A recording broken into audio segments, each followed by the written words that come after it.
The challenge was, will you go to school and have your parents spend money that they barely have, or will you go and find work and help your other brothers and sisters?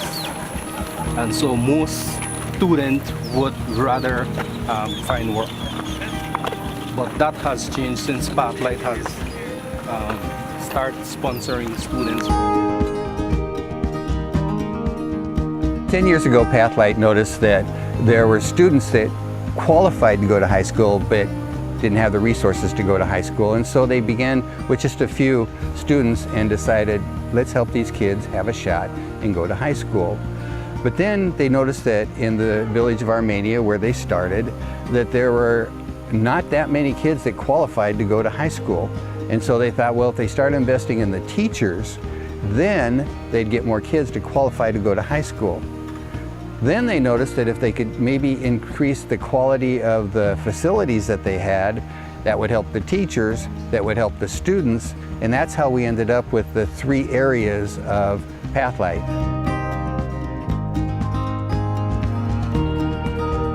Our hope and vision would number one be that all the students and the teachers that we work with would come and have a vibrant faith in the Lord.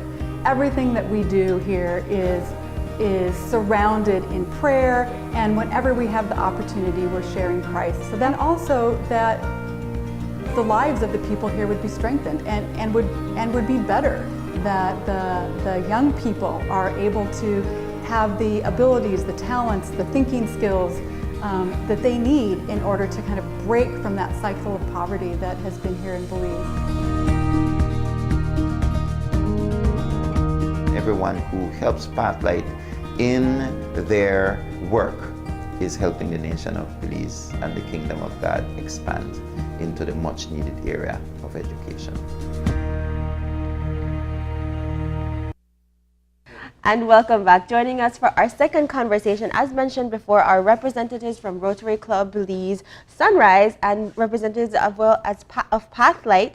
On our couch, we have Miss Nilda Muschamp, who is an associate teacher trainer from Pathlight. We have Miss Javize McGann, who is the public relations officer for Rotary Club of Belize Sunrise. And we have Mr. Emil Pulido, who is the volunteer Belizean teacher trainer. Good morning. Welcome to Open Your Eyes. Thanks for being here. Thank you. That was such an amazing video, just to kind of like highlight what Pathlight is doing here in Belize. Tell us a little bit about Pathlight itself.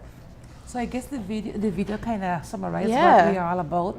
It all started with the need to help some students in the community of Armenia in Cayo district, where a couple, the originators of all this, they were in Armenia and they saw a lot of students, high school age students, walking around doing nothing.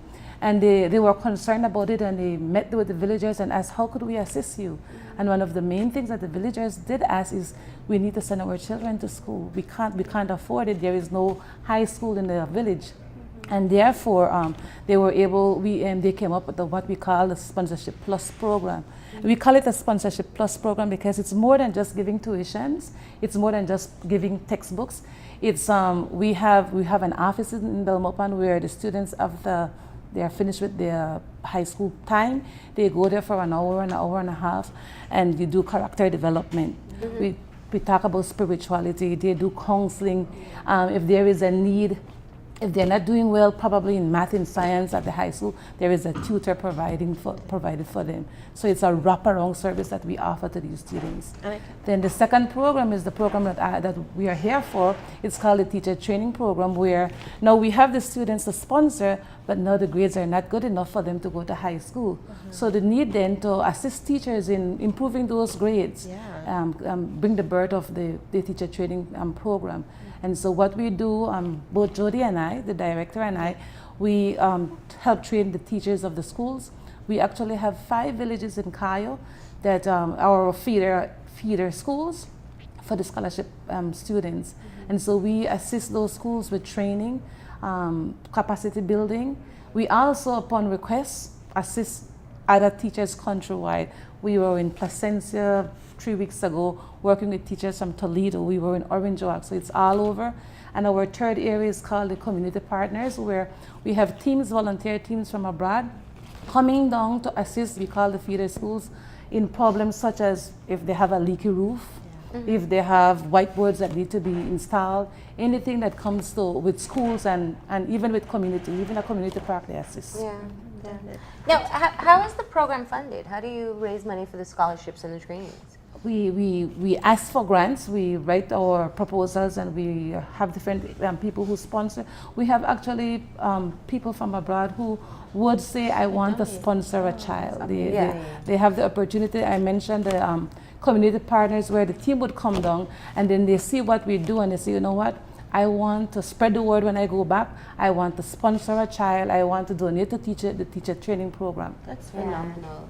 So, Javize, tell us about how the Rotary Club of Belize Sunrise decided to partner with Pathlight. Well, we were approached by a woman who works with Pathlight, Laura Connolly, and she came to us with the project and said she wanted us to help fund it. Rotary, as you know, is an international organization. So what we did is we worked with her and developed a proposal for a grant. And this grant allowed us to get funding from a variety of sources within Rotary. Our club contributed, another club in Belize contributed, and a few other clubs, I think 4 other clubs in Florida. In particular, the Seven Springs Club from Florida. And in total, we managed to get the grant approved, and we were able to contribute over 200,000 Belize dollars towards the teacher training program that we're having. And I can imagine that a lot of organizations and different groups approach the Rotary to partner. What resonated with you from Pathlight that made it so special that you had to be a part of it? Well, it's a great cause. I mean, it's helping. It's a sustainable program for one. I mean, we want to help the children of Belize, but by helping the teachers as well, we ensure that it's a program that will continue. And it will keep expanding and benefit not just one set, but it will continue benefiting children throughout. And our country on a whole. Yeah, exactly. Definitely. So. Now, Emil, tell us about how you decided to volunteer as one of the trainers. We rise as the plant naturally gravitates towards sunlight, then we want to gravitate towards all that is good and genuine and giving and caring. And Pathlight is about that. Pathlight has these amazing, exciting workshops. They're very unique. They're a departure from the normal workshop. First of all, location. Belmopan, the 18th to the 21st. Did I get it correct? Yes. At the Charge Price Center, air conditioned for high school teachers. Lunch is provided, snacks provided for a minimum $10 if you register online. And the spaces are going. Yeah. Just yesterday, I was glad that the Escuela Secundaria Mexico said, Mr. Pulido, want to register 6 teachers. How do we get in? Jodi Burnside, here's the email. And it's also a departure from normal because it's being brought up to Belize for the first time. Yeah. We're excited. Radisson Ford Charge Hotel. Thank you, Rotary and all our contributors and all the kind people. Yeah. And so, location, time, it's also a departure from the regular workshop time for teachers, which is in August. Well, we'll get to that, but I just want to talk about how you decided to sign up. Well, take the acronym RISE. Like open your eyes, like Nemo. It's about being useful and giving back and serving. Yeah. I love that. Sorry. No, I'm just going to say, I just want to follow, because you're right. And I think one of the things we do have to say is that there is a requirement for teachers to be able to do additional training during the summer holidays.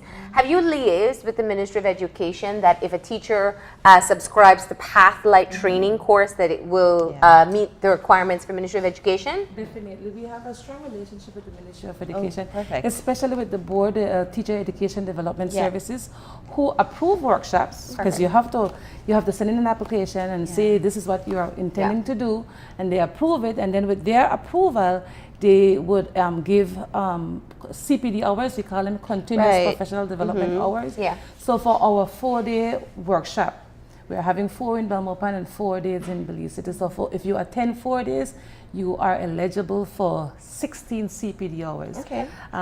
For teachers who have been working, they know that they have to accumulate 120 CPD hours within a 5-year period. Yeah. This is 4 days, Perfect. and you Yeah. get 16 CPD hours. So tell us a little bit about the innovation, because I know Mr. Pulido, you talked about the departure from the traditional ways of learning. Tell us about the innovation that takes place in the teacher training. Then Mr. Pulido will be the ideal person, but let me just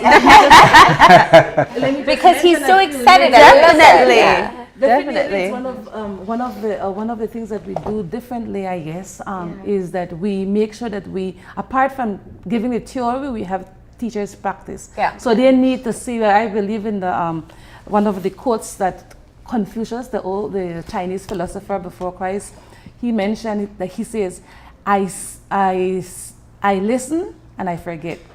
I see and I remember. I do and I understand."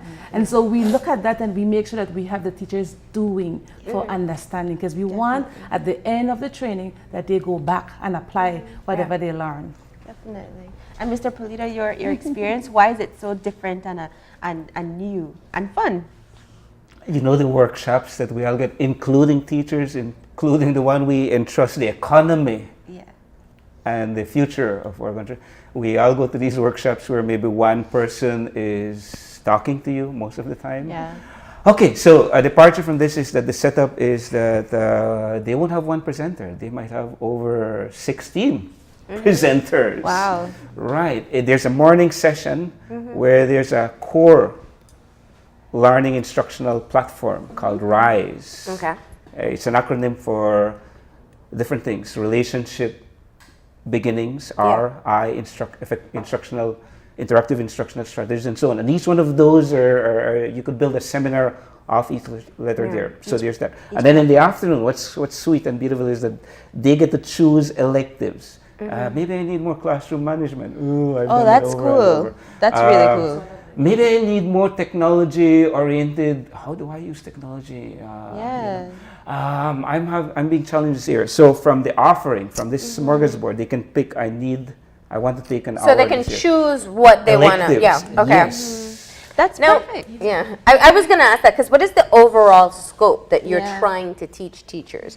Teachers obviously have a curriculum to be able to deliver. Most, in fact, no, I should say now, all teachers are licensed to teach, which means they have to have done some kind of skills training in pedagogy. Yeah. So there are the foundations available. What is this training bringing extra to enhance the skill sets of the teachers currently in the classroom? And again, definitely we are working more on pedagogy, Yeah. how you deliver. So he was talking about the RISE, and RISE focuses on, okay, I have all this planning, I did my annual, I did my yearly, I have my lesson plan, how am I going to deliver it? So there's a platform, a framework that if the teacher follows, it has step 1, step 2, step 3, the RISE. If you follow it, you'll be addressing the 21st century learners. Yeah. Because you know, the 21st century learner from the time when I was in the classroom to now, it's totally different. Yeah. And you have to be able to address the learners that you have inside the classroom, Yeah. and not the ones that you wish you would have in the classroom. Definitely. Reality. Yeah. And I could or see only how- helping the bright ones, which we see Exactly. very much in schools. So we have to make sure that we address. So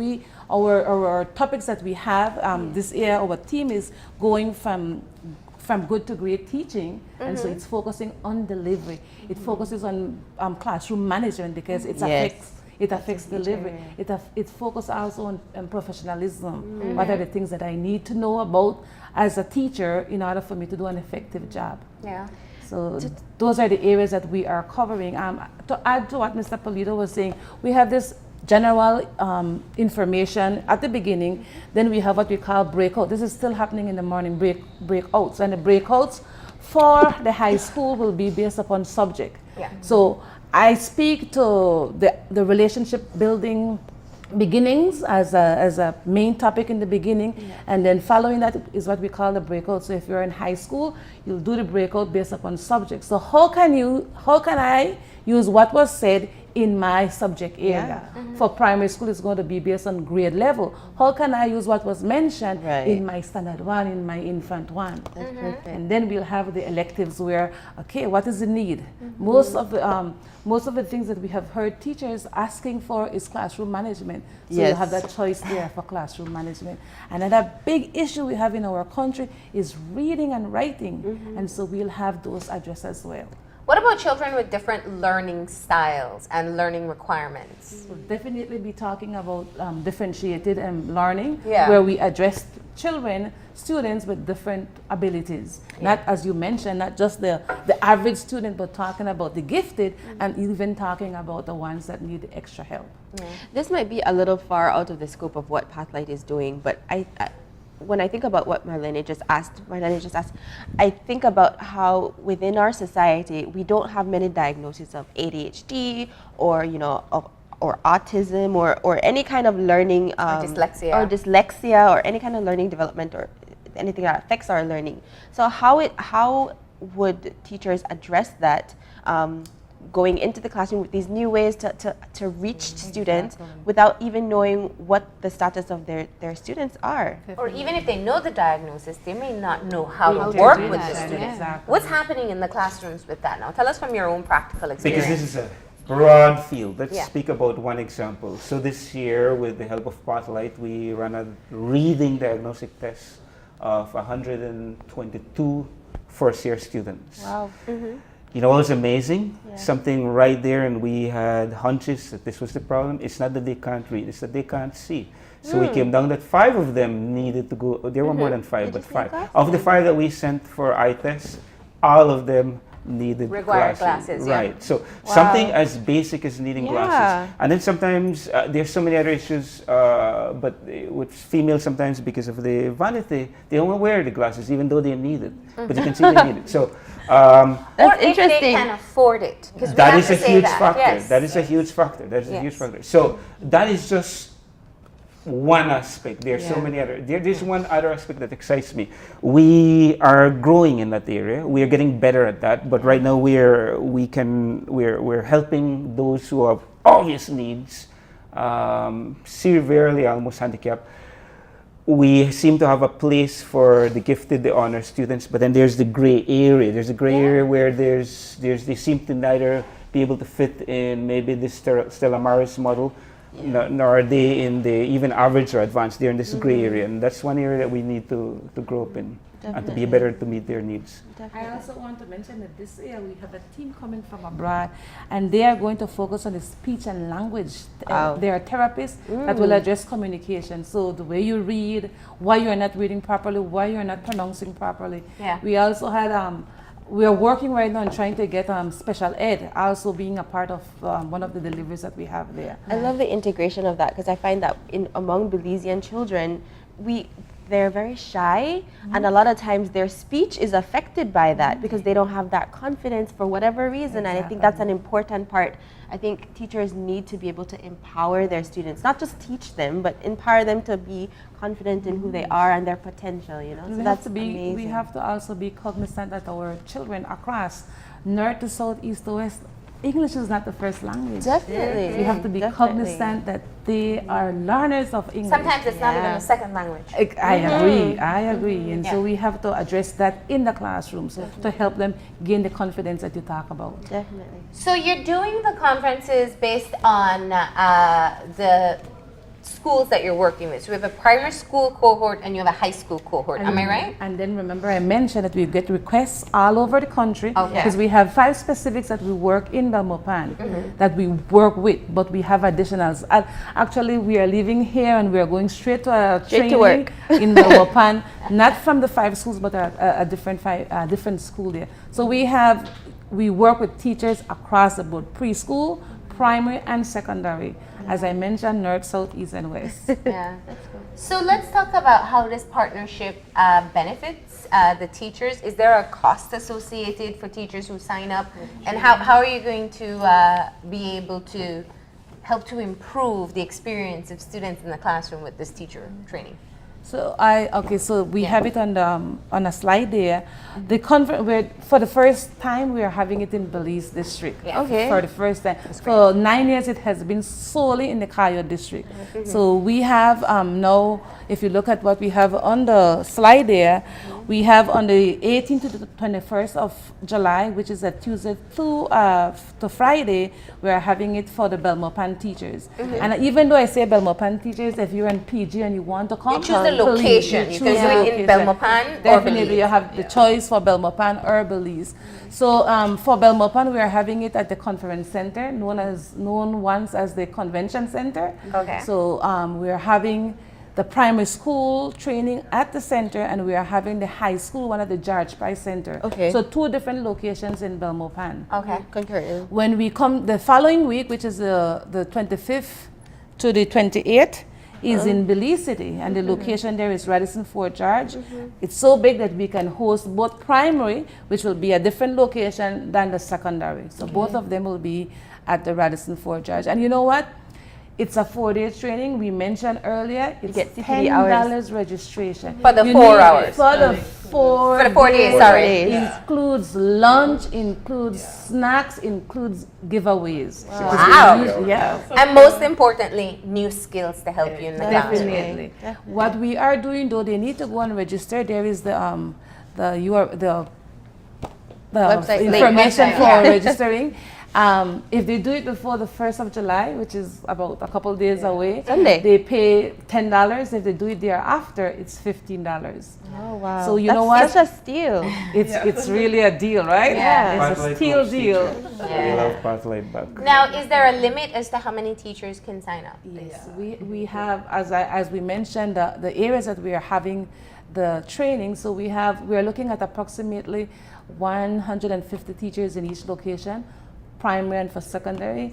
And so far we have been looking at the registration, and we have approximately about, and I'm giving an average here, 25 space remaining in Belmopan and Belize City, both for primary and secondary. So jump online now. Yes. Exactly. Go. 25 will go very fast, and especially having this conversation that's streaming across the country. The other issue I was going to ask is that we've also seen that you are including principals in the training as well.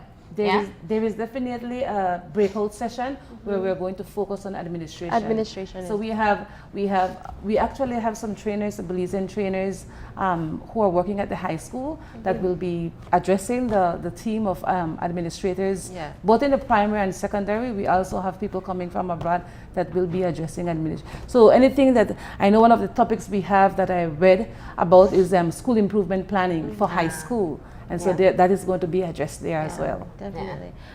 Well, I know that teachers who might miss out this year would definitely want to be able to take part in other trainings. So tell us about the things that you have upcoming as well. Definitely.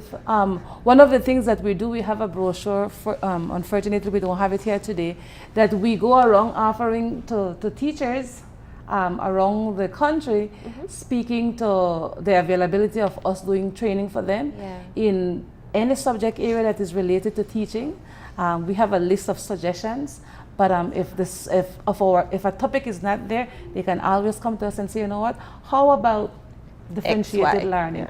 We do our research, we develop a package, and then we do our training there. Perfect, definitely. And one of the things I've also read is that the training is set up in a way where your teachers who have this experience can also pass it on. It's a training of trainers, essentially. Definitely. That's the whole idea of it. All right. So you have limited spaces available. The training starts in July. There's a website that they have to register on if they want to participate. And with such limited spaces left, we also do it now. We'll accept people who will come at the door and they didn't have a chance to register. We'll accept them at the door. But remember, we said about the limited spaces. Call first. If they would call, and then we have a phone number attached to the flyer. Okay. Well, thank you for joining us. This is obviously a great opportunity for teachers to take advantage of. And if you're talking about impacting the lives of children, obviously the teachers are very influential in doing so as well. So great effort. We hope that you have a successful training session in July. And thank you as well to Rotary for coming in and ensuring that the Belize City teachers can benefit as well.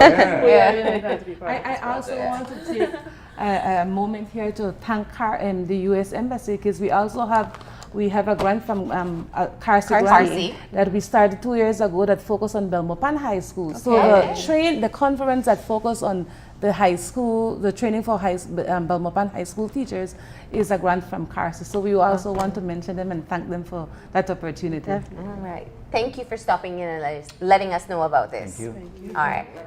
We're going to go ahead and take a break, and when we come back, we'll be talking to the Pan Tempters about their upcoming anniversary celebration. Stay tuned.